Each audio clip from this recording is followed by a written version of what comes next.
30 ноября основатель мира и национального единства, лидер нации, президент Республики Таджикистан, уважаемый Эмомали Рахмон, и председатель города Душанбе Рустами Эмомали ознакомились с ходом строительных работ в Центральной соборной мечети города Душанбе и новом объекте Таджикского исламского института имени имоми Азама Абу Ханифы Нумона ибн Собита.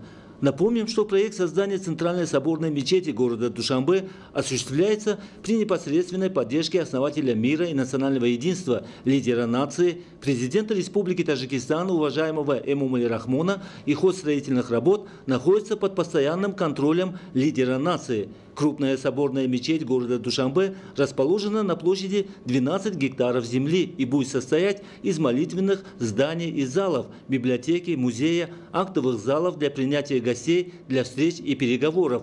Площадь под зданием мечети составляет 3 гектара. Старт началу строительных работ на этом крупном объекте был дан главой государства, уважаемым Эмомали Рахмоном, в 2009 году в дни празднования 1310-летия имоми Азама и года чествования основоположника и лидера толерантного ханафийского течения. Проект строительства этого объекта был подготовлен опытными специалистами Таджикистана и Катара с учетом древних и современных элементов таджикской и мировой архитектуры. Мечеть включает в себя 4 75-метровых минарета и 47-метровый купол. Следует отметить, что в проекте этого крупного сооружения приняты во внимание конкретные советы и высокий эстетический вкус президента страны, уважаемого Эмомали Рахмона, касающиеся в основном древних таджикских архитектурных методов и стилей оформления стен, куполов, колонн, в целом всех внутренних и внешних декоративных работ мечети.